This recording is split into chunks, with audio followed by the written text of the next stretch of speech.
عرب جو ہیں وہ اندر سے کھوکھلے ہو چکے ہیں، عیاشی نے، دولت نے، پیسے نے، دولت، پیسہ، عیاشی، اس کی وجہ سے کھوکھلے ہو چکے ہیں۔ یہاں میں آپ کو 2 حدیثیں سنانا چاہتا ہوں۔ سنن ابن ماجہ کی روایت ہے حضرت ابو ہریرہ سے رضی اللہ تعالی عنہ، قال قال رسول اللہ صلی اللہ علیہ وسلم اذا وقعت الملاحم بعث اللہ بعثا من الموالی هم اکرم العرب فرسا واجودہ سلاحا یوید اللہ بہم الدین، رواہ ابن ماجہ عن ابی ہریرہ رضی اللہ تعالی عنہ۔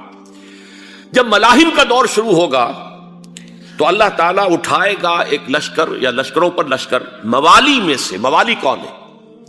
عربوں نے جب فتح کیا تھا اس پورے علاقے کو خلافت راشدہ کے دوران، اور پھر وہ لوگ جو ہے، ایک رائے تو یہ تھی کہ انہیں غلام بنایا جائے ساری آبادیوں کو، لیکن یہ کہ حضرت عمر کا اجتہاد تھا، اس کے مطابق جو ان کو غلام نہیں بنایا گیا تو وہ موالی کی حیثیت رکھتے ہیں۔ عربوں میں دم نہیں ہے، موالی میں سے لشکر اٹھیں گے کہ جو در حقیقت حضرت مہدی کی حکومت کو قائم کریں گے۔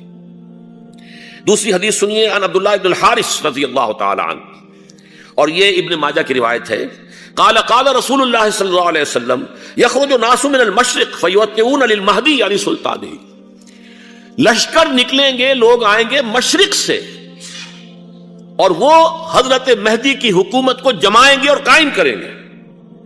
اب ذرا نوٹ کیجئے کہ جزیرہ نما عرب کے مشرق میں کون سے ملک ہیں؟ 3، ایران، افغانستان، پاکستان، یہ 3 سالڈ مسلم ممالک، مسلم آبادی اکثریت۔ ویسے تو یہ کہ آگے ہندوستان میں 20 کروڑ مسلمان ہیں، لیکن وہ 20 کروڑ جو ہے وہ تو 80 کروڑ کے اندر تحلیل ہو جاتے ہیں غیر مسلموں میں، لیکن یہاں جو معاملہ ہے یہ غالب اکثریت کے۔ ان میں سے ایران کا معاملہ جہاں تک ہے، نمبر 1 یہ کہ وہ شیعہ عقائد کے حصار میں بند ہے، اس سے ادھر ادھر ہونا اس کے لیے ممکن نہیں۔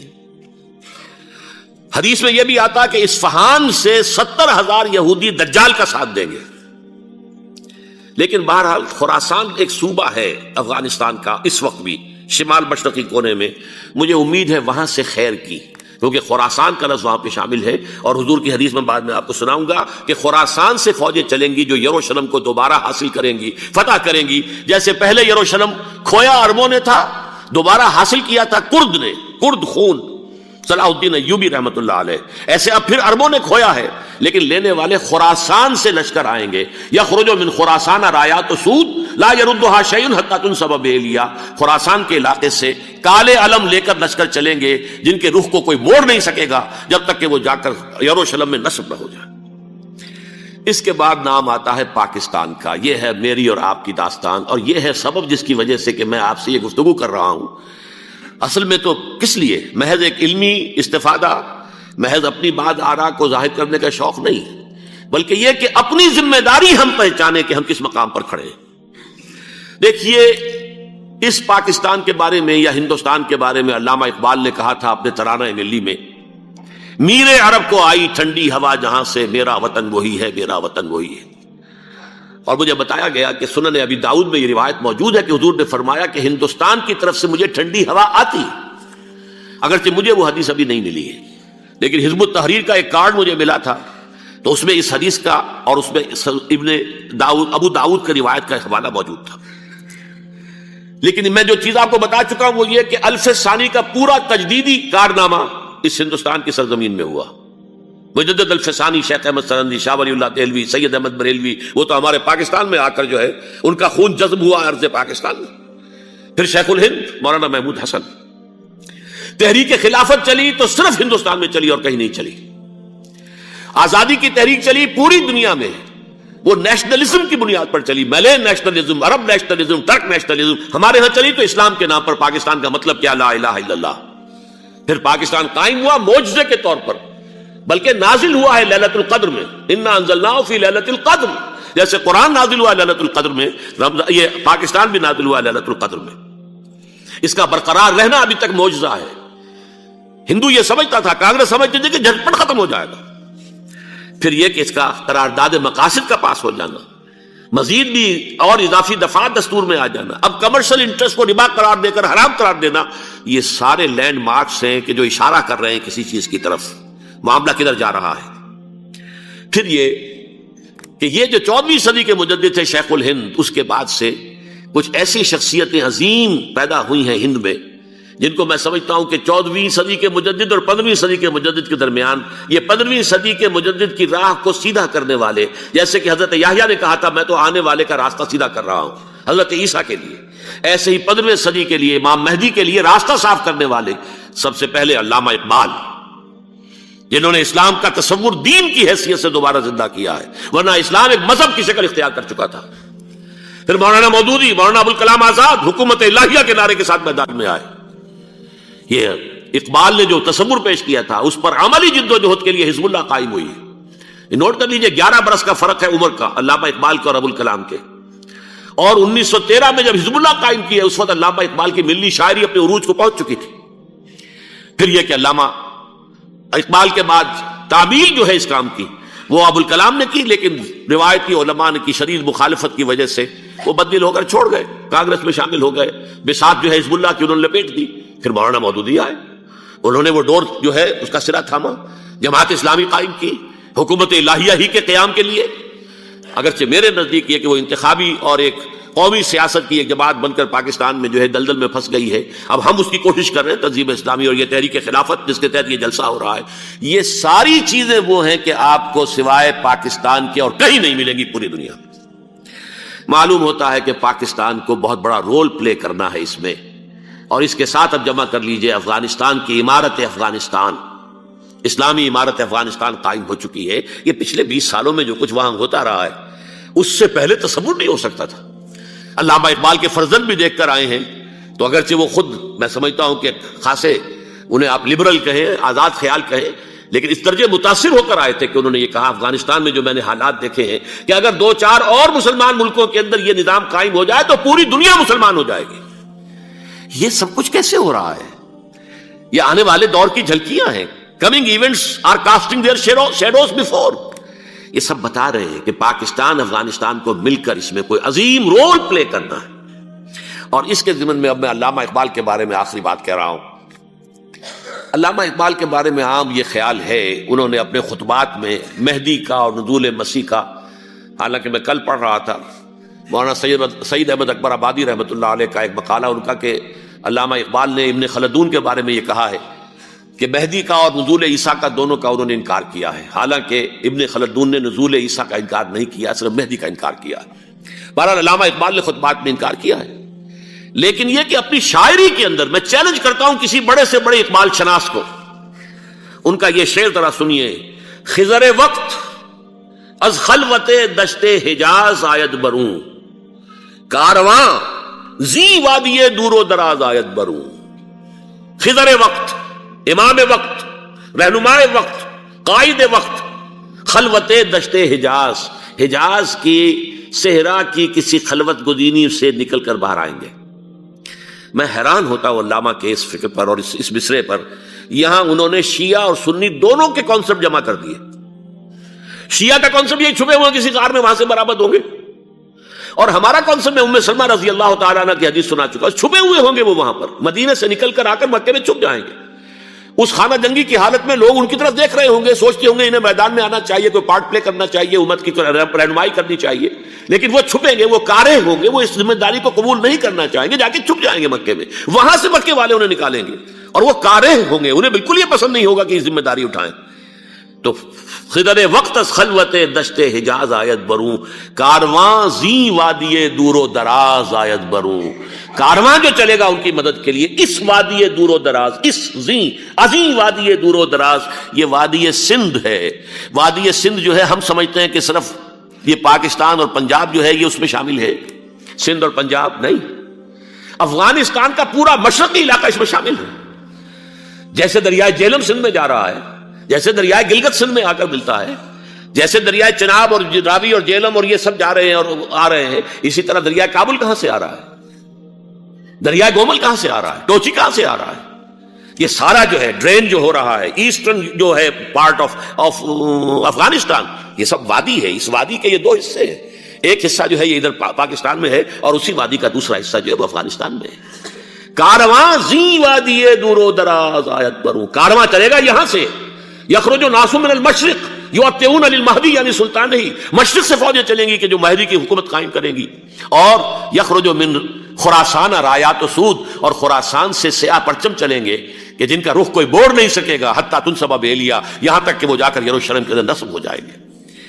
حضرات، میں ایک میری گفتگو کا حصہ باقی تھا لیکن میں اسے چھوڑ رہا ہوں، اس لیے کہ گلوبلائزیشن جو اس کی ہوگی، جو خلافت علی منہاج النبوہ کی تجرید کامل حضرت مہدی کے ہاتھوں عرب میں ہوگی، اس سے پہلے اس کے لیے محنت، کوشش، جد و جہد پاکستان اور افغانستان میں ہو چکی ہوگی جو اسے سپورٹ کرے گی اور وہاں جا کر حکومت قائم کرے گی۔ اس کے بعد گلوبلائزیشن کا جو مرحلہ اس کا ہے وہ حضرت مہدی کے ہاتھوں نہیں ہے، وہ حضرت عیسیٰ ابن مریم ان کے نزول کے بعد ہے، جن کے نزول کے بعد دجال کا خاتمہ ہوگا اور یہودیوں کا استحصال ہوگا۔ مسلمانوں پر بھی بڑی تکالیف عربوں پر آئیں گی، شرائط آئیں گے، لیکن یہ وہ میں حصہ ملتوی رکھتا ہوں کسی دوسری محفلوں، کسی دوسری مجلس اور نشست پر۔ اب میں آپ کو ذرا اس جو انسانوں میں سے انسان دشمنی کا جن کا سب سے بڑا رول ہے، میں ان کی 2000 سالہ تاریخ کا آپ کے سامنے نقشہ رکھنا چاہتا ہوں۔ ان 1400 سال کا تو میں نے صرف 4 آپ کو پوائنٹس بتائے۔ موسیٰ سے عیسیٰ تک 1400 برس علیہ السلام، 2 مرتبہ عروج، 2 مرتبہ زوال ہے۔ اشیریوں کے ہاتھوں پٹوائی، بابلیوں کے ہاتھوں پٹانا، گریکس کے ہاتھوں مرمت، رومنس کے ہاتھوں مرمت۔ یہ جو 2000 سال ہے، کیونکہ اب تو ظاہر بات ہے 21ویں صدی شروع ہو گئی، 20 صدیاں حضرت مسیح کو پوری ہو گئی۔ پہلی بات نوٹ کیجئے، حضرت مسیح کی پیدائش ہے سن 1 قبل مسیح۔ یہ نقطہ آپ نے کبھی سنا یا نہیں؟ جب ملینیم کا سلسلہ شروع ہوا تھا پچھلے سال تو میں نے بیان کر دیا تھا کہ ایک عجیب حساب کے اندر انہوں نے غلطی کی ہوئی ہے۔ حضرت مسیح کی پیدائش ہوئی 25 دسمبر کو، سن انہوں نے شروع کر دیا، اس کے بعد جنوری آئی تو پہلا سال شروع ہو گیا۔ اگر جنوری سے پہلا سال شروع ہوا تو یہ 6 دن جو ہے تو اس کے پچھلے سال میں تھے، لہذا کہا جائے گا کہ Jesus Christ was born 1 year before Christ, BC۔ تو 1 قبل مسیح میں حضرت مسیح کی پیدائش ہوئی۔ یہ آخری اسرائیلی نبی اور رسول۔ یہودی علماء کی مخالفت، دشمنی، سولی پر چڑھوا دینا میں بیان کر چکا ہوں۔ سن 33 عیسوی میں جبکہ حضرت مسیح کی عمر 33 برس تھی، اللہ تعالیٰ نے انہیں زندہ آسمان پر اٹھا لیا، لیکن یہودیوں نے اپنے خیال کے مطابق انہیں سولی پر چڑھوا دیا، ان کی موت واقع ہو گئی۔ اگرچہ اس کے بعد یہ اختلاف ہے ان میں، یہودی کہتے ہیں وہ سولی پر چڑھ گیا، ختم ہوا، مر گیا، عیسائی کہتے ہیں نہیں، انتقال ہوا ہے مسیح کا صلیب پر، لیکن پھر وہ دوبارہ زندہ ہو گئے ہیں۔ ان کی لاش ایک غار میں رکھ دی گئی تھی، وہاں ریزریکشن ہو گیا، ان کا باعث بعد الموت وہی ہو گیا، اور پھر انہیں اللہ نے زندہ آسمان پر اٹھا لیا۔ تو ہمارے اور عیسائیوں کے درمیان نوٹ کر لیجئے، یہ چیز مشترک ہے کہ حضرت مسیح آسمان پر زندہ اٹھائے گئے۔ فرق کیا ہے؟ وہ سمجھتے ہیں کہ سولی دیے گئے، سولی پر مرے، پھر زندہ ہوئے، پھر گئے۔ ہم سمجھتے ہیں کہ نہیں، وما صلبوہ وما قتلوہ، انہوں نے نہ صلیب دے سکے انہیں اور نہ انہیں قتل کر سکے، بل رفعہ اللہ الیہ، اللہ نے اٹھا لیا۔ پھر ہمارا اور یہ اس کا عیسائیوں کا ایک اور اتفاق ہے، سیکنڈ کمنگ آف جیسس، حضرت مسیح دوبارہ آئیں گے، یہ عیسائیوں کا بھی عقیدہ ہے اور ہمارا بھی۔ بہرحال تو جیسا کہ میں نے عرض کیا کہ اس وقت یہ عذاب استیصال، عذاب اکبر کے مستحق ہو چکے تھے، لیکن اللہ نے ان کی مدت دراز کی ہے، لیکن ان پر دنیاوی عذاب کا ایک کوڑا جو ہے اللہ تعالیٰ کی طرف سے اسی وقت برسا۔ دنیاوی عذاب دنیا میں رہتے ہوئے ختم نہیں کیا۔ 37 برس بعد حضرت مسیح کے رفع سماوی کے 37 برس بعد سن 70 میں یہودیوں نے بغاوت کی رومیوں کے خلاف۔ رومی ٹائٹس جنرل تھا ایک، اس نے پھر جو حملہ کیا ہے، 1,33,000 یہودی ایک دن میں قتل کیا یروشلم میں، اور ہیکل سلیمانی گرا دیا۔ وہ ہیکل پہلے بھی گرا تھا، پہلے 1400 سال کے دوران میں بھی نبوکدنضر نے گرایا تھا، لیکن پھر اس کے 150 سال بعد انہوں نے دوبارہ بنا لیا تھا، اس لیے وہ اسے سیکنڈ ٹیمپل کہتے ہیں۔ پہلا ٹیمپل جو حضرت سلیمان نے بنایا تھا، نبوکدنضر نے گرا دیا 587 قبل مسیح میں، پھر دوبارہ انہوں نے 150 سال کے بعد بنا لیا۔ وہ اس تاریخ کا حصہ ہے، میں نے جس کے بارے میں آپ کو تفصیل نہیں بتائی۔ اس میں یہ ہوا سن 70 میں وہ گرا دیا گیا، وہ آج تک گرا پڑا ہوا ہے۔ نمبر 2 یہ کہہ دیا گیا کہ یہودیوں اس ارض فلسطین سے نکل جاؤ، تم یہاں نہیں رہ سکتے اب۔ لہذا جس کا جہاں سینگ سمایا چلا گیا، یورپ میں چلے گئے، ایشیا میں آ گئے، عرب میں آ گئے۔ یہ 3 قبیلے جو رات بھی میں نے عرض کیا تھا، بنو قینقاع، بنو نذیر اور بنو قریظہ، یہ وہاں سے آ کے مدینے میں آباد ہو گئے۔ جس کا جہاں سینگ سمایا، افریقہ میں، ہندوستان میں، جہاں چلے گئے۔ ڈایاسپورا اسے کہتے ہیں، وہ آپ نوٹ کر لیجیے اس لفظ ڈایاسپورا۔ ہمارا دور انتشار، جبکہ ہمیں ہماری اصل سرزمین تو فلسطین ہے، حضرت ابراہیم کا مسکن، حضرت اسحاق حضرت یعقوب کا مسکن فلسطین، یہ ہے ہماری اصل جاگیر، یہ تو ہماری جدی پشتی جاگیر ہے۔ لیکن یہاں سے نکال دیے گئے سن 70 عیسوی میں، اور وہاں سے لے کے 1917 تک ان کا ڈایاسپورا جاری رہا۔ یہ دور انتشار ہے۔ اس دور انتشار کے اب چند حصے ہیں جس کو میں چاہتا ہوں کہ آپ علیحدہ علیحدہ سمجھ لیں۔ دور انتشار کا جو پہلا جو ہے تقریباً 300 برس، رومی حکمران تھے، وہ یہودیوں کے بھی دشمن تھے اور عیسائیوں کے بھی دشمن تھے۔ عیسائی اور یہودی ایک دوسرے کے بھی دشمن تھے، لیکن رومی سمجھتے تھے کہ یہ ایک ہی تھیلی کے چٹے بٹے ہیں۔ رومیوں کے نزدیک عیسائی بھی یہودیوں ہی کا ایک فرقہ تھے، کوئی علیحدہ مذہب تو تھا ہی نہیں۔ لہذا رومی جو ہیں رومنز، وہ ان دونوں کو ستاتے تھے، مارتے تھے، اور یہ آپس میں لڑتے تھے۔ یہودی عیسائیوں کو مارتے تھے، عیسائی یہودیوں کو مارتے تھے۔ یہ ہے 300 برس تک کی تاریخ۔ سن 300 عیسوی میں کیا ہوا؟ ایک معجزہ ہو گیا۔ بہت عظیم ایمپرر کانسٹنٹائن، قسطنطین اعظم، رومن ایمپررز میں سے بہت بڑا ایمپرر، وہ عیسائی ہو گئے۔ اب تو معاملہ بالکل تلپٹ ہو گیا، پوری سلطنت عیسائی ہو گئی۔ اب عیسائیوں کے عیش ہو گئے اور یہودیوں پہ مار پڑنی شروع ہوئی۔ اب عیسائیوں کا آپ خود سوچئے کہ جنہیں وہ خدا بنا بیٹھے ہیں، خدا کا بیٹا قرار دے رہے ہیں، ان کے قاتل کون؟ یہودی بدماش۔ لہذا ان کی وہ پٹائی شروع ہوئی ہے یورپ میں، پوری رومن امپائر میں، انہیں ذلیل کیا گیا۔ شہروں میں آمد بند، علیحدہ رہو، گھیٹوز کے اندر رہو۔ یہودی کا نام جو ہے وہ گالی بن گیا، جیسے آج بھی یہودی گالی کہتے ہیں، جیسے خنزیر کا لفظ، آخر وہ بھی اللہ کی مخلوق ہے، لیکن آپ کو معلوم ہے کوئی شخص زبان پر نام نہیں لانا چاہتا خنزیر کا، سور کا، ہے تو مخلوق، وہ بھی ایک حیوان ہے۔ ایسے ہی یہ ہے یہودی گالی، جھوٹ گالی۔ لہذا ایک طرف تو ان دونوں کے درمیان دشمنی، جس کو قرآن کہتا ہے وَأَغْرَيْنَا بَيْنَهُمُ الْعَدَاوَةَ وَالْبَغْضَاءَ، ہم نے ان کے مابین دشمنی جو ہے پیدا کر دی ہے۔ اور جب یہ پوری سلطنت عیسائی ہو گئی تو قافیہ تنگ ہو گیا یہودیوں کا۔ اب آئیے 571 عیسوی، یعنی جبکہ ڈایاسپورا کو کتنا عرصہ ہو چکا تھا؟ 500 برس۔ سن 70 سے شروع ہو رہا ڈایاسپورا، جب ٹائٹس نے گرایا ہے ہیکل کو اور نکال باہر کیا انہیں فلسطین سے، بھاگ جاؤ، یہاں ایک یہودی بھی نہیں رہے گا، فلسطین سے نکال دیے۔ اس کے پورے 500 برس بعد سن 571 عیسوی میں حضور کی پیدائش ہوئی، ولادت باسعادت محمد رسول اللہ صلی اللہ علیہ وسلم۔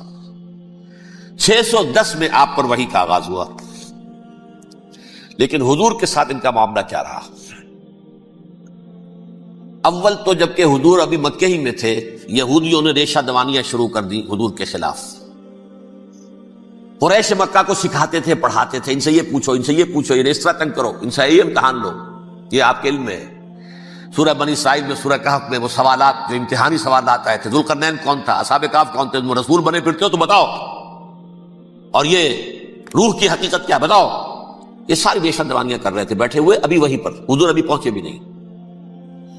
ہجرت فرما کر حضور تشریف لے آئے تو حضور نے جسے ماسٹر سٹروک کہا جائے گا، یعنی اسٹیٹس مین شپ کا ماسٹر سٹروک، آپ نے مدینے میں آتے یہودیوں کے ساتھ پیکٹ کر دیا، جوائنٹ ڈیفنس پیکٹ آف مدینہ، کہ اگر مکے والے ہم پر حملہ کریں گے تو ہم مل جل کر ایک قوم کی حیثیت سے مقابلہ کریں۔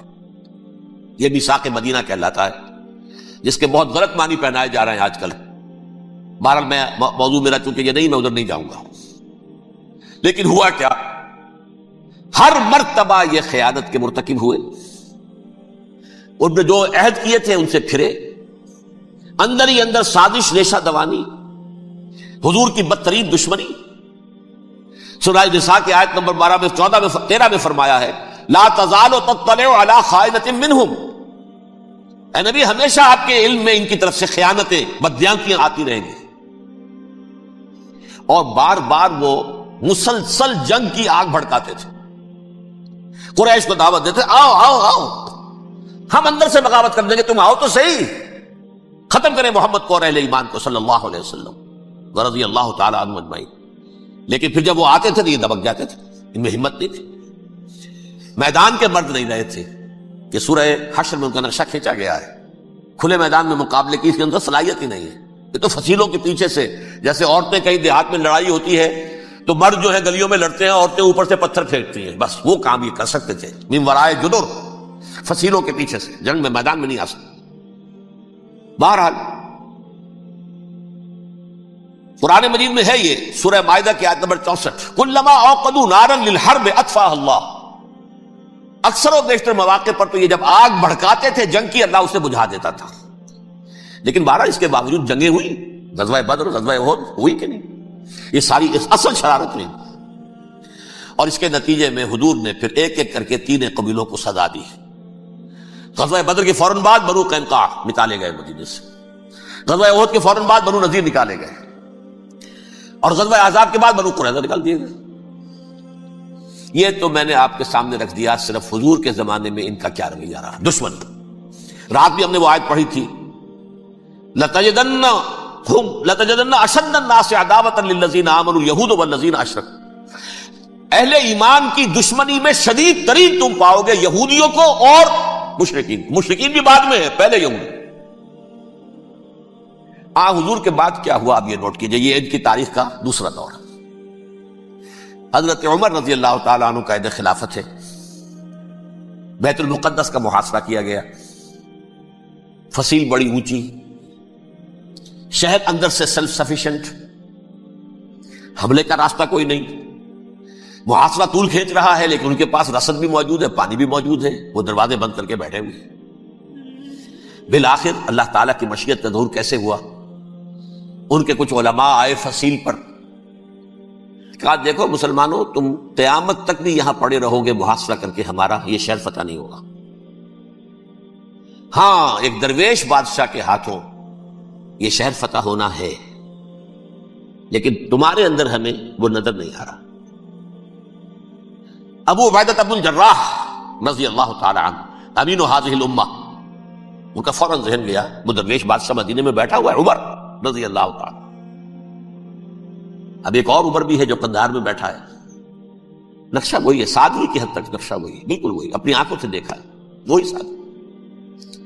عمر اول عمر ثانی تھے عمر بن عبد العزیز، اب ایک اللہ کے فضل سے اللہ تعالیٰ ایدہ اللہ بنصرتہ، اللہ تعالیٰ ان کی نصرت فرمائے، دشمنوں کو ان کے مقابلے میں نیست و نابود کرے۔ انہوں نے ریکویسٹ بھیج دی کہ حضور تشریف لائیے، یہ شہر فتح ہو جائے گا۔ وہ ہے سفر تاریخی، اتنا طویل سفر، تقریباً 700 میل، ایک اونٹ، ایک خادم، ایک منزل پہ امیر المومنین اوپر بیٹھے، خادم آگے چل رہا ہے، اگلی منزل پہ خادم اوپر بیٹھا ہے، امیر المومنین آگے جا رہا ہے، اور جب پہنچے ہیں تو وہ باری تھی خادم کی، انہیں ہاتھ جوڑ دیا حضور خدا کے لیے تم کیا کہیں گے لوگ، وہ میرا برا حال کر دیں گے، تمہیں شرم نہیں آئی، امیر المومنین پیدل آگے چل رہے ہیں نکیل پکڑ کر، اور تم بیٹھے ہو اوپر براجمان ہو۔ حضرت عمر فرمایا الدور دورک، نہیں باری تمہاری ہے، بیٹھ۔ اس حال میں پہنچے ہیں، اور پھر یہ کہ ابو عبیدہ بن الجراح آئے ہیں، استقبال کیا ہے تو دیکھا ہے اس حال میں چلے آ رہے ہیں، عمر نکیل پکڑے ہوئے چلے آ رہے ہیں، اور کہتے ہیں کہ کہیں کیچڑ ویچڑ تھا، جوتے خراب ہو گئے تھے وہ بھی اتار کے ہاتھ میں پکڑے ہوئے، کپڑے تو تھے ہی پھٹے ہوئے۔ انہوں نے کہا کہ حضرت ابو عبیدہ نے دیکھیے یہ بڑا متمدن ملک ہے، بڑا مہذب علاقہ ہے، یہ آپ ذرا حلیہ اپنا درست فرما لیں تب جا کے پیش ہم آپ کو کریں گے۔ آپ نے فرمایا نحن قوم اعزنا اللہ بالاسلام، ہم وہ قوم ہیں جنہیں اللہ نے عزت دی ہے اسلام کے ذریعے سے، کپڑوں کے ذریعے سے نہیں، دولت کے ذریعے سے نہیں۔ اسی حال میں گئے ہیں، اوپر سے انہوں نے کھڑے ہو کر نشانیاں دیکھی ہیں، اپنی کتابیں کھولی، ہاں یہ وہی ہے، اچھا لو جی سرنڈر، شہر تمہارے ہاتھ میں۔ خون کا ایک قطرہ نہیں بہا اور بیت المقدس فتح ہو۔ لیکن اس وقت حضرت عمر نے ایک نرمی یہ کی کہ یہودیوں کے لیے بھی اسے اوپن سٹی قرار دے دیا. یہ احسان عظیم حضرت عمر کا. اس سے پہلے یہودی آ ہی نہیں سکتا تھا، داخل ہی نہیں ہو سکتا تھا، وہاں وہ آ کر وزٹ نہیں کر سکتا تھا، زیارت نہیں کر سکتا تھا اپنے مقدس مقامات کی. حضرت عمر نے یوں سمجھیے کہ تقریباً 550 برس کے بعد ان کے لیے راستہ کھولا ہے کہ ہاں تم آ سکتے ہو، زیارت کر سکتے ہو. لیکن یہ عیسائیوں نے لکھوایا معاہدے کے اندر، انہیں یہاں آپ آباد ہونے کی اجازت نہیں دیں گے، لیکن کم وزٹ دی پلیسز، دیکھیں زیارتیں کریں اور جائیں. یہ معاہدہ حضرت عمر کا ہے رضی اللہ تعالیٰ، جو پھر خلافت راشدہ کے بعد بنو امیہ نے بھی اس کو آرڈر کیا، بنو عباس نے کیا. پھر جو ہمارے یہ ترکوں میں اندر خلافت آئی تو ترک خلفاء نے بھی اس معاہدے کی پوری پابندی کی. فلسطین میں آ سکتے ہیں یہودی صرف زائرین کی حیثیت سے، وہاں آباد نہیں ہو سکتے. اب آئیے اگلا دور آیا حضرت عثمان کا دور خلافت. یہ ہے وہ وقت کہ اب یہود نے امت مسلمہ کی پیٹھ میں چھرا گھوما. وہ کیسے؟ ایک یہودی عبداللہ ابن سبا اسلام کا لبادہ اوڑھ کر آ گیا، معاشرے کا جائزہ لے لیا. ان میں بنو ہاشم اور بنو امیہ میں جو پرانی کشاکش تھی اس کے کچھ نہ کچھ جراثیم باقی ہیں. اگر ان کو ذرا بھڑکا دے تو مسلمانوں میں انتشار پیدا ہو جاتا. کہا یہ عثمان کون ہے؟ یہ تو بنو امیہ میں سے ہے، یہ حق تو بنو ہاشم کا ہے، خلافت ان کے پاس ہونی چاہیے، محمد کے تو رشتہ دار وہ ہے صلی اللہ علیہ وسلم. عوام الناس کے اندر بات پھیلنی شروع ہوئی.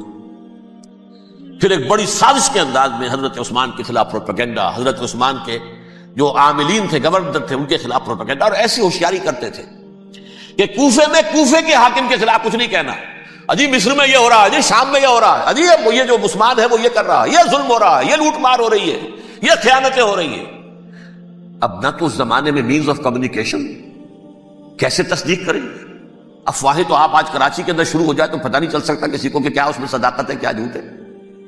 اور بری بات جو ہے فطرت انسانی کی کمزوری ہے، وہ فوراً قبول کرتا ہے. کسی کے بارے میں اچھی بات ماننے کو تیار نہیں ہوتا، لیکن بری بات تو فوراً تیار. بہرحال یہ فتنہ انہوں نے اٹھایا، حضرت علی کی الوہیت کا فتنہ اٹھایا، حضرت عثمان کے خلاف الفتنۃ الکبریٰ برپا کیا. حضرت عثمان شہید ہوئے. اس کے بعد 5 برس تک مسلمان ایک دوسرے کی گردنیں کاٹتے رہے، باہمی خانہ جنگی ہوئی. امت کو وہ زخم لگایا ہے جو آج تک جس سے خون رس رہا ہے. یہ شیعان عثمان اور شیعان علی تھے، جو بعد میں پھر سنی اور شیعہ ہو، اور آج تک ہی. فتنہ کس نے جگایا؟ ایک عبداللہ ابن سبا یہودی اور اس کے کارندے، شیطان کا ایجنٹ، اور انسانوں میں سے بھی اس کے جو بھی حواریین تھے اور شیطانوں کے اندر سے بھی انہوں نے بھی اس آگ کو بھڑکایا. یہ آپ سوچ لیجئے کہ یہ کس نے وہ زخم لگایا؟ یہودی. اگلا دور آیا، خلافت راشدہ ختم ہوئی، بنو امیہ کا بھی دور کافی گزر گیا. طارق ابن زیاد 712 عیسوی میں حملہ کرتے ہیں اسپین پر. اسپین اس وقت عیسائیت کا بہت بڑا گڑھ، بڑے کٹر ترین عیسائی جو ہے وہ اسپین میں تھے. لہذا یہودیوں کی وہاں بہت پٹائی ہوتی تھی، بہت پٹائی ہوتی. یہ میں بتا چکا ہوں، دشمنی تھی ان کی تو چلی آ رہی تھی عیسائیوں کے ہاتھوں یہودیوں کی. وہ تو سن 300 عیسوی سے ایمپرر کانسٹنٹائن کے بعد سے شروع ہو گئی تھی. اس حوالے سے یہودیوں نے اس وقت چالاکی یہ برتی، کچھ راستے واسطے بتائے، کچھ مدد کی طارق ابن زیاد کی. طارق ابن زیاد نے انہیں اپنا محسن سمجھا. ہسپانیہ فتح ہو گیا تو یہودی چونکہ محسنین کی فہرست میں آ چکے تھے، انہیں بہت اقتدار نصیب ہوا، بڑی سپورٹ مسلمانوں نے دی. ان کے بڑے بڑے علماء جو اسی دور کے اندر پیدا ہوئے، بڑے بڑے تھنکرز ان کے اسی دور میں پیدا ہوئے. بن گوریون جو کہ ایک وزیر اعظم تھا اسرائیل کا، اس نے یہ لکھا ہے اپنی کتاب میں، Muslim Spain was the golden era of our diaspora. وہ ڈائسپورا جو 70 عیسوی سے شروع ہوا تھا اور 1917 عیسوی تک جاری رہا ہے، اس میں سے گولڈن ایرا ہمارا جو تھا وہ مسلم اسپین تھا. اسپانیہ میں بیٹھ کر ہم نے عیش کیے. لیکن وہاں سے انہوں نے اور جو کچھ کیا، یہ تو داستان کے تو بہت سے گوشے ہیں، لیکن میں جس اسٹریٹ لائن میں چل رہا ہوں اس کے اعتبار سے ایک بات سمجھ لیجیے. وہاں بیٹھ کر انہوں نے اب عیسائیت کی پیٹھ میں چھرا گھونپا، پروٹیسٹنٹ مذہب پیدا کیا، تقسیم کر دیا. جیسے شیعہ سنی کی تقسیم عبداللہ ابن سبا، رومن کیتھولک اور پروٹیسٹنٹ کی تقسیم، یہودی علماء. ہوتا کیا تھا؟ ہسپانیہ کی یونیورسٹیاں ہیں، کارڈووا میں ہے، ٹولیڈو میں ہے، گریناڈا میں ہے، غرناطہ، قرطبہ، تولیتلا، اور وہاں آتے تھے لوگ. فرانس سے چلے آ رہے ہیں نوجوان پڑھنے کے لیے، جرمنی سے چلے آ رہے ہیں، اٹلی سے چلے آ رہے ہیں. 3 ہی ملک قریب ترین پڑھتے ہیں سینٹرل جو یورپ کے ہیں. یہاں پر جو ہے وہ اسلام جو نور پھیلا رہا تھا اس سے بھی مستفیض ہوئے. جہالت کے جو ہے پردے ان کے وہ چھٹے. اس کے ساتھ ہی وہ یہودی وہاں ان کے اندر جو جراثیم داخل کر رہے تھے وہ اس عیسائیت کے خلاف بغاوت، جو اس وقت دنیا میں عیسائیت اس وقت تھی. پوپ کا راج تھا دنیا میں اس وقت. یورپ میں جو عیسائیت تھی اس میں ایک طرف بادشاہ تھے، لیکن بادشاہوں کی حیثیت وہاں پر یوں سمجھ لیجئے کٹ پتلیوں کی تھی. اصل قوت پوپ کے ہاتھ میں تھی. اور پوپ کو انہوں نے جیسے قرآن نے کہا اتخذوا احبارهم ورهبانهم اربابا من دون اللہ، کیونکہ سینٹ پال نے شریعت موسوی ساقط کر دی تھی تو اب شریعت تھی ہی نہیں. پوپ کو اختیار تھا جس چیز کو چاہے حلال قرار دے دے، جس چیز کو چاہے حرام قرار دے دے. اتخذوا احبارهم ورهبانهم اربابا من دون اللہ. انہوں نے کہا صاحب یہ پوپ کس بلا کا نام ہے، یہ بھی انسان ہے. بات تو ٹھیک تھی نا، اصل حیثیت تو کتاب کی ہونی چاہیے، ڈیوائن بک، دی ریویلڈ اسکرپچر. لہذا اور یہ کتاب ہر شخص پڑھ سکتا ہے. کوئی پوپ کے باپ کو جو ہے کوئی اس کے لیے پروپرائٹری رائٹس تو نہیں ہے کہ صرف پوپ پڑھ سکتا ہے یا پادری پڑھ سکتے ہیں. ہم بھی پڑھ سکتے ہیں، ہم بھی سمجھ سکتے ہیں. یہ باتیں تھی کہ جن کو بڑھا چڑھا کر بیان کر کے اور پوپ کا اقتدار ختم کرا دیا اور توجہ مرکوز کر دی بائبل کی طرف. اب بائبل میں بڑا حصہ تو اولڈ ٹیسٹامنٹ کا ہے. نتیجہ کیا ہوا؟ یہود کی عظمت پروٹیسٹنٹس کے نزدیک مسلم ہو گئی. اصل قوم تو یہ ہے. وہ دشمنی بدلی کہ نہیں بدلی؟ موسیٰ کے امتی یہ ہے، تورات موسیٰ کو دی گئی، ابراہیم کی نسل یہ ہے. لہذا وہ جو دشمنی تھی، جو عداوت تھی کہ ہمارے خدا کو سولی چڑھانے والے ہیں یہ بدماش، اس کا ازالہ ہوا. اس پروٹیسٹنٹ مذہب کے نتیجے میں یہ میں آپ کو بتاتا ہوں کہ ایک نتیجہ وہ نکلا ہے جسے برٹرنڈ رسل نے بیان کیا ہے. اس کی کتاب ہے ان پریز آف آئیڈلنس، صفحہ 108.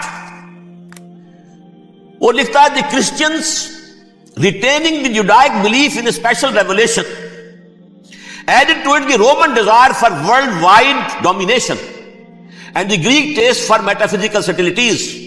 The combination produced the most fiercely persecuting religion that the world has yet known.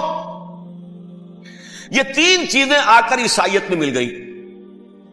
ایک تو جب یہ اولڈ ٹیسٹامنٹ جو ہے وہ ان کے ہاتھ میں آ گئی، اور اس کے میں کچھ آپ کو بتا دیتا ہوں کہ اولڈ ٹیسٹامنٹ کی تعلیمات، کیونکہ یہ اولڈ ٹیسٹامنٹ جو ہے یہ محرف تھی. اصل تورات تو گم ہو گئی تھی 587 قبل مسیح میں، جب پہلی مرتبہ ہیکل جو ہے تباہ ہوا ہے اس وقت ختم ہو گئی تھی.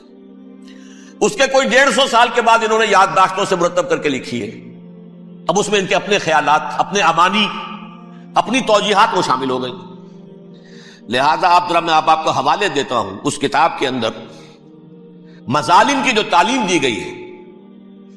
اہل کتاب نے اپنے مظالم قتل عام کے جواز کے لیے تورات میں تبدیلیاں کی اور پیغمبروں پر دہشت ناکی اور بدترین حرام کاری کے الزامات لگائے. سنیے، پہلا حوالہ ہے یہ گنتی باب 31 آیات 17-18. اس لیے ان بچوں میں جتنے لڑکے ہیں سب کو مار ڈالو، اور جتنی عورتیں مرد کا منہ دیکھ چکی ہیں ان کو بھی قتل کر ڈالو، لیکن ان لڑکیوں کو جو مرد سے واقف نہیں اور اچھوتی ہیں اپنے لیے زندہ رکھو. یہ کسی اللہ کی کتاب کا یہ جملہ ہو سکتا ہے؟ کسی ریویل بک کا؟ اور سنیے، یہ ہے استثناء ڈیوٹرانومی باب 20 آیت 16-18. پر ان قوموں کے شہروں میں جن کو خداوند تیرا خدا میراث کے طور پر تجھ کو دیتا ہے، کسی ذی نفس کو جیتا نہ بچا رکھنا. جیسا خداوند تیرے خدا نے تجھ کو حکم دیا بالکل نیست کر دینا. مرد، عورتیں، بچے، بوڑھے سب ختم. یہ کتاب مقدس ہے. اور سنیے، سموئیل باب 27 آیت نمبر 9. اور داؤد نے اس سرزمین کو تباہ کر ڈالا اور عورت مرد کسی کو جیتا نہ چھوڑا. نمبر 4، ان سب آباد شہروں کو ماں، عورتوں اور بچوں کے بالکل نابود کر ڈالا. کتاب استثناء باب 3 آیت 6. یہ ہے جو کہہ رہا ہے برٹرنڈ رسل. کرسچینٹی میں آ کر یہ 3 چیزیں شامل ہو گئی. ایک تو یہ باربیرین، یہ تعلیم جو ہے، اور یہ مذہب کے نام پہ تعلیم، یہ کتاب مقدس کی تعلیم. نمبر 2، رومنز کے اندر جو ایک تمنا تھی ورلڈ ڈومینیشن کی، وہ عیسائیت کے اندر آ گئی. اس لیے کہ پوری رومن امپائر جو ہے عیسائی ہو گئی. اسے وراثت کے اندر ورلڈ ڈومینیشن کی جو ایک تمنا تھی وہ مل گئی. اور پھر یہ کہ انہوں نے جو توہمات تھے یونانیوں کے، ان کو بھی اپنے ہاں مختلف شکلوں کے اندر جمع کر لیا. ان 3 چیزوں کا the combination produced the most fiercely persecuting religion that the world has yet known. اس کے نتیجے میں دنیا میں تاریخ انسانیت کے اندر جو بدترین خوخار ترین مذہب ہو سکتا ہے وہ شکل عیسائیت نے اختیار کی. اور اس کا مظہر اتم کیا تھا؟ نوٹ کیجئے، صلیبی جنگیں. ایک بات ٹائم ٹیبل کے اعتبار سے نوٹ کر لیجئے گا. فرسٹ ملینیم ختم ہوا، سیکنڈ شروع ہوا. ان کے 1000 سال ختم ہوئے تو 11ویں صدی میں سیکنڈ ملینیم شروع ہوا تو پہلی صلیبی جنگیں ہوئی. لاکھوں مسلمان قتل کیے. صرف یروشلم کے اندر اتنا خون بہایا ہے کہ خود ان کے ہسٹورینز لکھتے ہیں کہ جب ان صلیبیوں نے، جب گھوڑوں کے ساتھ وہ چل رہے تھے گلیوں میں، تو ان کے گھوڑوں کے گھٹنوں تک خون کی ندی بہ رہی تھی. جہاں سے گزرے ختم کرتے چلے گئے، آبادیاں کی آبادیاں ختم کر. اگرچہ اس کروسیڈ میں گیہوں کے ساتھ گھن بھی پسا، یہودی بھی بہت مارے گئے. یہ فرانس سے، جرمنی سے جب یہ کروسیڈرز آ رہے تھے 3000 میل کا سفر طے کر کے آئے تھے. سوچئے تو صحیح. اربن ثانی پوپ جو تھا، آگ لگا دی تھی اس نے پورے یورپ کے اندر. شرم سے ڈوب مرو، تمہارے مقدس علاقے مسلمانوں کے ہاتھ میں. انفیڈلز، یہ کافر، یہ مرتد، یہ ملحد. مسیح جہاں پیدا ہوا، مسیح کو جہاں سولی دی گئی، وہ کہاں ہے؟ ان کے ہاتھ میں. وہ آگ لگائی ہے، 3000 میل کا فاصلہ طے کر کے یہ قومیں آئی ہیں وہاں. اور جو تباہی مچائی ہے انہوں نے، تاریخ انسانی میں ایسی بربریت کی کوئی مثال. اور یہ ان کے اپنے ہسٹورینز لکھتے ہیں. شرم کے بارے ایسے محسوس ہوتا ہے جیسے ان کی گردنیں جھکی جا رہی ہیں. لکھتے اگرچہ بھٹکے ہوئے ہیں لیکن کبھی بھولی ہوئی منزل بھی یاد آتی ہے راہی کو، اور بھٹکے ہوئے آہو کو پھر سوئے حرم لے چل. اس کی ضرورت ہے مسلمان کو پھر اس کا مقصد یاد دلایا جائے. پاکستان اس لیے نہیں بنایا گیا تھا کہ ہمارے ہاں ٹاٹے اور برلے نہیں تھے تو ہمارے پاس اس کے بھی باپ وجود میں آ جائیں. اس لیے تو نہیں بنایا گیا تھا. پاکستان اس لیے نہیں بنایا گیا تھا کہ جاگیرداروں کی جاگیرداریاں محفوظ ہو جائیں. پاکستان اس لیے تو نہیں بنایا گیا تھا. اور یہ کہ نمازیں اور مسجدیں تعمیر ہو جائیں، مسجدیں تو امریکہ میں تعمیر ہو رہی ہیں عالی شان سے عالی شان. اس لیے پاکستان نہیں بنا تھا. آج بھی مسلمان، میں معذرت سے عرض کر رہا ہوں مولانا سے، آج بھی بھارتی مسلمان کی ایوریج نمازی ہونے کے اعتبار سے پاکستانی مسلمان سے کہیں بہتر. آج بھی برقع نظر آ جائے گا تو ہندوستان میں نظر آ جائے گا. میں نے اپنی آنکھوں سے دیکھا چند سال پہلے جب مکہ مسجد حیدرآباد دکن میں 3 دن مسلسل میری تقریریں ہوئی ہیں، 10,000 مرد اور 5,000 خواتین، اور ان میں سے کوئی بغیر برقعے کے نہیں تھی. ایک سیلاب نظر آ رہا تھا برقعوں کا کہ جب جلسہ ختم ہوا ہے رات کے 12 بجے 3 دن تک متواتر. یہاں کہاں نظر آئے گا برقع آپ کو؟ یہاں تو جس کے بعد 2 پیسے ہو گئے اس نے سب سے پہلے برقع اتار کے پھینک دیا. معلوم اچھی طرح سمجھ لیجئے یہ چیزیں تو وہاں زیادہ ہیں یہاں کی نسبت. اصل ضرورت تھی کہ یہاں اس نظام کو قائم کیا جائے، وہ نظام عدل اجتماعی، وہ جس میں حریت ہو، جس میں عام آدمی بھی خلیفہ وقت کو ٹوک سکے. یہ کرتا کیسے بن گیا؟ ایک خاتون بھی کھڑی ہو کر دامن پکڑ لے، عمر تمہیں کیا حق ہے کہ ہمارے مہر کے اوپر پابندی لگا رہے ہو؟ جبکہ اللہ نے نہیں لگائی. اللہ قرآن میں قنطارہ کا لفظ استعمال کر رہا ہے. ڈھیروں سونا دے دے کوئی شخص اپنی بیوی کو مہر کے اندر، طلاق دیتے وقت اس میں سے کچھ نہیں لے سکتا. آپ کون ہوتے ہیں ہمارے حق کے اوپر پابندی لگانے والے؟ اور عمر نے کہا، آج ایک بڑھیا نے وہ اب عمر کو دین سکھایا، آرڈیننس واپس. حضرت سعد بن ابی وقاص رضی اللہ تعالی عنہ جو فاتح ایران تھے، وہ گورنر ایسے نہیں بن گئے تھے ریوڑیاں بٹی ہو اور گورنر ہی مل گئی ہو. وہ تو خود فاتح تھے ایران کے، اس لیے گورنر تھے. صرف ایک پرچہ پہنچا ہے بارگاہ خلافت میں، حضرت عمر فاروق کے پاس انفارمیشن آئی سعد نے اپنے گھر کے باہر ڈیوڑی بنا لی ہے اور ایک دربان کھڑا کر دیا ہے. حضرت بلال کو بھیجا ہے رقعہ دے کر، اور یہ حکم تھا کہ بلال پہلے تو جاتے ہی ڈیوڑی میں آگ لگا دینا، پھر یہ رقعہ دینا میرا. اور رقعے میں لکھا ہوا تھا، ہے سعد لوگوں کو ان کی ماں نے آزاد جانا تھا، تم نے انہیں اپنا غلام کب سے بنا لیا ہے؟ یہ دربان کھڑے کر دیا اپنے آگے۔ وہ حریت، وہ مساوات کہ جا رہا ہو خلیفہ وقت اور چارج لینے جا رہا ہے بیت المقدس کا، کوئی ذاتی علاج کے لیے نہیں جا رہا، سیر و سیاحت کے لیے نہیں جا رہا، چارج لینے کے لیے بالکل سرکاری وزٹ ہے، آفیشل وزٹ ہے، اسٹیٹ وزٹ ہے۔ اور حال کیا ہے؟ 700 میل کا فاصلہ طے کرنا اور ایک اونٹنی، کوئی انٹوریج نہیں، کوئی خدم و حشم نہیں، کوئی جمبو جٹ بھرے ہوئے نہیں، کچھ نہیں، ایک اونٹنی، ایک خادم۔ اس ایک اونٹنی پر چونکہ راستے کا راشن بھی ہے، لہذا 2 آدمی نہیں بیٹھ سکتے، ایک بیٹھ سکتا ہے۔ ایک منزل خلیفہ وقت بیٹھا ہوا ہے اوپر اور خادم نکیل پکڑ کر چل رہا ہے، اگلی منزل خادم اوپر بیٹھا ہے اور خلیفہ وقت عمر بن الخطاب رضی اللہ تعالی عنہ اور وہ آگے آگے نکیل پکڑ کر چل رہے ہیں۔ یہ نظام چاہیے آج نوع انسانی کو۔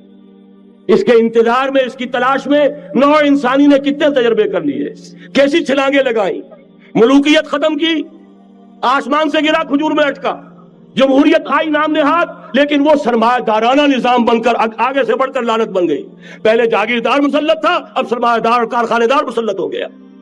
اس سے نکلنے کے لیے زور لگایا، کمیونزم کی طرف گئے، چھلانگ لگائی، اب ایک پارٹی ڈکٹیٹر بن کر بیٹھ گئی۔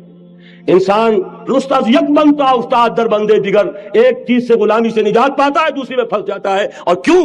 کہ وہ نظام عدل اجتماعی جو محمد عربی کو دے کر بھیجا گیا تھا، اس کے کسٹوڈین سوئے ہوئے، اس کے کسٹوڈین کو اندازہ ہی نہیں۔ یہ نسخہ تو ہمارے پاس تھا، ہمیں عمل کرنا تھا اور دنیا کے سامنے پیش کرنا تھا۔ پاکستان بنایا اس لیے گیا تھا کہ ہم اس کا ایک نمونہ دنیا کے سامنے پیش کریں گے۔ قائد اعظم نے فرمایا تھا کہ ہم یہ چاہتے ہیں کہ پاکستان کی صورت میں، عہد حاضر میں، اسلام کے اصول حریت و اخوت و مساوات کا ایک نمونہ قائم کر کے دکھائیں۔ کہاں ہے وہ؟ بھٹک گئے، سو گئے۔ وَلَنُذِيقَنَّهُم مِّنَ الْعَذَابِ الْأَدْنَىٰ دُونَ الْعَذَابِ الْأَكْبَرِ، بڑے عذاب سے پہلے چھوٹا عذاب کا مزہ چکھائیں گے، لَعَلَّهُمْ يَرْجِعُونَ، شاید کہ لوٹ آئیں۔ کوئی عجب نہیں اس عذاب الادنیٰ سے بعد ہم جاگے نہیں، ہوش میں نہیں آئے، کوئی عجب نہیں کہ بڑے عذاب کا کوڑا ہماری پیٹوں پر برس جائے۔ لیکن مجھے یہ یقین ہے، نوٹ کر لیجئے، اگر یہ دوسرا امکان ہو گیا، خدا نہ خواستہ اللہ کے عذاب کا کوڑا ہماری پیٹ پر برسا، مجھے یقین ہے اللہ ہندوؤں کو مسلمان بننے کی توفیق دے گا، لیکن اسلام کا بول بالا اسی خطے سے ہوگا۔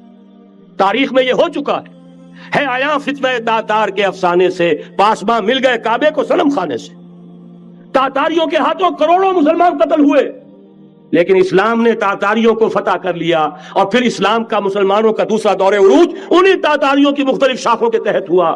وہ تاتاری ہی تو تھے، وہ سارے ہورس، ٹرکش ہورس، ترکان تیموری، ترکان سبوی، ترکان سلجوقی، ترکان عثمانی، وہی تو سٹاک تو وہی ہے آیا فتنہ تاتار کے افسانے سے، پاسباں مل گئے کعبے کو صنم خانے سے، اس لیے کہ حضور نے فرمایا مشرق سے ہوگا، جہاں سے فوجیں چلیں گی، تو کوئی عجب نہیں۔ بہرحال یہ 2 امکانات ہیں، لیکن اس کا فیصلہ تیرے ہاتھوں میں ہے، دل یا بدن، سیدھی سیدھی بات۔ اگر تو اب بھی ہم ٹھیک ہو جائیں، جاگ جائے، ہوش میں آ جائے، قوم یونس کی طرح توبہ کر لے، تو بغیر عذاب کے کوڑے کے رحمت خداوندی ہم پر سایہ کرے گی۔ اگر ہم نہ جاگے تو وہ عذاب کا کوڑا آئے گا۔ یہ نہیں میں کہہ سکتا ان ادری قریب بعید ما توعدون، یہ میں نہیں کہہ سکتا، یقین کے ساتھ جانتا ہوں کہ آئے گا، لیکن یہ کہ اس کے بعد بھی یہی سے بول بالا ہوگا۔ اگر ہمارے ذریعے نہیں تو ان کے ذریعے سے، جو ہمیں شکست دے کر پھر اسلام قبول کر لیں گے۔ لیکن کیوں نہ پہلے ہی راستے پر چلنے کی کوشش کریں۔ اب نوٹ کر لیجئے، یہ کتابیں اگر آپ پڑھنا چاہیں تو کتاب الملاحم میں پڑھیے۔ بدترین عذاب عربوں پر آیا کھڑا ہے، سروں پر چڑھا ہوا ہے، بدترین ایسی جنگ ہونی ہے، الملحمۃ العظمیٰ، جس کو کہ میں بھی آپ کو گواہی پیش کر دوں گا، جسے کہا گیا دی لاسٹ کروسیڈ۔ بش نے بھی کروسیڈ کا لفظ بول دیا تھا، پھر واپس لیا اس نے۔ نکل جاتی ہے جس کے منہ سے سچی بات مستی میں، فقیہ مصلحت میں سے وہ رندے بادہ خار، اچھا کروسیڈ کہہ کر پھر واپس لیا۔ یہ کروسیڈ،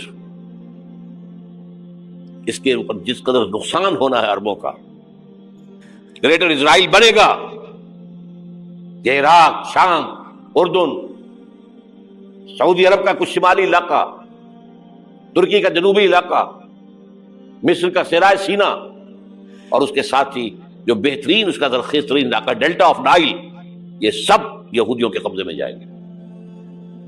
اس کو حدیث میں کہا گیا الملحمۃ العظمی. عیسائی 80 علم لے کر ہے مسلمانوں تو پر حملہ آور ہوں گے، اور ہر علم کے نیچے 12,000 فوج ہوگی. 9.5 لاکھ فوج. یہ نیٹو کی تیاری کس کے لیے ہو رہی ہے؟ جب یو ایس ایس آر کا خاتمہ ہوا تو پوچھا گیا تھا نیٹو چیف سے، اب کس لیے؟ تمہارا وہ دشمن تو ختم ہو گیا، اب ہمیں اسلامک فنڈامنٹلزم سے نمٹنا ہے. وہ جانتے ہیں خطرہ یہی ہے. اب اسلام ابھر سکتا ہے. مسلمانوں کے سینوں کے اندر وہ آگ ہے، اوپر خاکستر آ گیا ہے، تمہیں اٹھانا بیٹھنا. یہ اندر تو انگارہ ہے، اوپر سے راکھ ہے، اس سے دھوکہ نہ کھا جانا ان کے دلوں کے اندر. اور بش نے کہا تھا مسلمان چاہتے ہیں کہ ہسپانیہ سے لے کر انڈونیشیا تک نظام خلافت قائم کریں. اور میں حیران ہوا تھا کہ اس کم وقت کو ہسپانیہ کا خیال کیسے آ گیا. ہمیں تو کبھی آتا ہی نہیں، اب ہم تو بھول گئے. وہ تو 500 برس پرانی بات ہے جبکہ وہاں سے ہمیں نکال دیا گیا تھا. اگرچہ اقبال نے کہا تھا ہے ارض فلسطین پہ یہودی کا اگر حق، ہسپانیہ پر حق نہیں کیوں اہل عرب کا. ہسپانیہ میں تو 800 سال حکومت کی مسلمانوں نے، اور ابھی 500 برس سے گزرے ہیں نا. یہودی تو ارض مقدس سے 2000 سال نکالے گئے. انہیں لا کے آباد کیا گیا، عربوں کے سینے میں خنجر بھونک دیا گیا. وہ چھوٹا سا ملک جو چاہتا کرتا، کوئی پوچھنے والا نہیں. امریکہ جیسے اپنے بیٹے کی حفاظت کرے ویسے کرتا اس کی. اور حضور نے فرمایا ہے وہ جنگ جب ہوگی تو ایک باپ کے اگر 100 بیٹے ہوں گے تو 99 ختم ہو جائیں گے، ایک بچے گا. یہ حدیث ہے، حدیث صحیح. اور آپ نے فرمایا ویل للعرب من شر قد اقترب. عربوں کے لیے ہلاکت ہے، عربوں کے لیے بربادی ہے اس شر سے جو قریب آ چکی. اور آج جس طرح انہوں نے ان کی تہذیب کو اختیار کر لیا، دبئی جا کر دیکھیے، بدترین مغربی معاشرہ جو ہے وہ دبئی کے اندر ہم نے قائم کر کے دکھا دیا. اب سعودی عرب اس راستے پر بڑھ رہا ہے. اور اس کے بعد نمبر 2 پر جو ہے ہم پاکستانی ہیں. لیکن میں اس کے پہلی بات جو کہہ رہا ہوں وہ تو یقینی ہے، اس میں تو احادیث صحیحہ موجود ہے. اگرچہ اس کے بعد پانسا پلٹے گا، پھر حضرت مہدی کا ظہور ہوگا، حضرت عیسیٰ کا نزول ہوگا، اور وہ گریٹر اسرائیل گریٹر گریو یارڈ